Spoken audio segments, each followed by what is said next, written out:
শীতকালে মেথি মটর মালাই না হলে কি চলে? নমস্কার, কেমন আছেন সবাই? তবে চলুন আজ রেসিপিটা শুরু করা যাক। গ্যাসে একটা কড়াই বসিয়ে দিয়েছি, তার মধ্যে দিয়ে দিচ্ছি কিছুটা রিফাইন্ড অয়েল। আর তেলটা গরম হয়ে এলে তার মধ্যে দিয়ে দেব দুটো মাঝারি সাইজের পেঁয়াজের কুচি, আর আদা কুচি, আর কিছুটা কাঁচা লঙ্কা। আর এর মধ্যে ছোটো চামচের 1 চামচ নুন দিয়ে দেবো। খুব ভালোভাবে সব উপকরণগুলো একসাথে মিশিয়ে খানিকক্ষণ নাড়াচাড়া করতে হবে, যতক্ষণ না পেঁয়াজটা একটু নরম হয়ে আসে। পেঁয়াজটা নরম হয়ে এলে তার মধ্যে দিয়ে দেবো খানিকটা টক দই। এখানে আমি ছোটো কাপের 1 কাপ মতো টক দই ব্যবহার করেছি।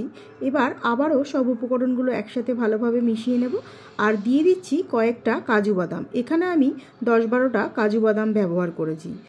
সব উপকরণগুলো একসাথে খুব ভালোভাবে মিশিয়ে নিয়ে খানিকক্ষণ দইয়ের সাথে কষিয়ে নেব। কষতে কষতে যখন দই থেকে জল বেরিয়ে আসবে, সব মশলাগুলো খুব ভালোভাবে সেদ্ধ হয়ে যাবে, আর কাজু বাদামটাও এখানে খুব ভালোভাবে সেদ্ধ হয়ে যাবে। আপনারা যদি মনে করেন কাজু বাদামটাকে আলাদা গরম জলে ভিজিয়ে তাকে নরম করে নিয়ে বেটে নেবেন, সেটাও করতে পারেন। আমি এখানে একসাথেই ব্যবহার করেছি। এবার সব উপকরণগুলো ঠান্ডা হয়ে গেলে তারপরে মিক্সিতে বেটে নেব। এইদিকে গ্যাসে একটা কড়াই বসিয়ে দিয়েছি। কড়াইটা গরম হয়ে গেলে তার মধ্যে দিয়ে দিচ্ছি 1 চামচ মতো ঘি। ঘিটা দেওয়ার পর আমি মটরগুলো ছাড়িয়ে রেখেছিলাম, সেই মটরগুলো একটু ঘিয়ের মধ্যে ভেজে নেব।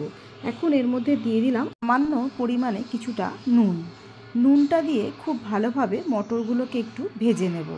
এতে মটরগুলো বেশ নরম হয়ে যাবে, মুখে পড়লে খেতেও খুব ভালো লাগবে। এখানে মটরটা মোটামুটি একটু ভাজা হয়ে গেছে। এখন তার মধ্যে দিয়ে দেব কিছুটা কুচিয়ে রাখা মেথি শাক। মেথি শাকটা দেওয়ার পর আবারও খানিকক্ষণ মটরের সাথে একটু ভালোভাবে ভাজা ভাজা করে নেব। মেথি শাকটাও মোটামুটি ভালোভাবে ভাজা হয়ে গেছে। এবার দই, পেঁয়াজ, আদা দিয়ে যেই মিশ্রণটা তৈরি করেছিলাম, মিক্সিতে বেটে নিয়েছি, সেটা এখানে দিয়ে দেব।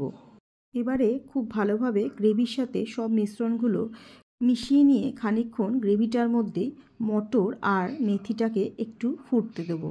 মটরটা ভাজার পর যেটুকুনি সেদ্ধ হওয়া বাকি ছিল, সেটাও এই গ্রেভিটার মধ্যে খুব ভালোভাবে সেদ্ধ হয়ে যাবে।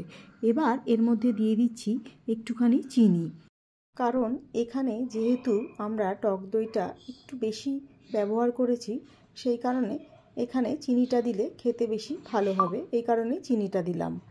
মটর আর শাকটা মোটামুটি খুব ভালোভাবেই সেদ্ধ হয়ে গেছে। এখানে আমার একটু নুনটা কম মনে হচ্ছিল, এই কারণে দিয়ে দিলাম একটু সামান্য পরিমাণে নুন। আবারও খুব ভালোভাবে নাড়াচাড়া করে নেব। তারপর এর মধ্যে দিয়ে দেব 2-3 চামচ মতো মালাই। এখানে আমি ফ্রেশ ক্রিমের বদলে ঘরে পাতা মালাইটাই ব্যবহার করেছি। এই সময় মালাইটা যখন আমরা দেব, তখন অবশ্যই গ্যাসের ফ্লেমটা বন্ধ করেই তারপরে মালাইটা দেব। আর দিয়ে দিলাম কিছুটা কাসুরি মেথি, কারণ এতে গন্ধটা আরও বেশি ভালো লাগে। এবার আবার খুব ভালোভাবে মিশিয়ে নেব। এখন রেডি হয়ে গেছে আমাদের মেথি মালাই মটর। রুটি বা পরোটা যা কিছুই হোক না কেন, দারুণ লাগে খেতে। বাড়িতে একবার ট্রাই করে দেখতে পারেন, টেস্টের কোনো কথা হবে না। আজ তবে এই পর্যন্তই। যদি ভালো লেগে থাকে লাইক, কমেন্ট, শেয়ার করতে ভুলবেন না। আর আপনারা কমেন্ট না করলে তো বুঝতেই পারবো না রান্নাটা আপনাদের কাছে ভালো লাগলো কি লাগলো না। আজ এখানেই শেষ করলাম। সবাই খুব ভালো থাকবেন আর সুস্থ থাকবেন।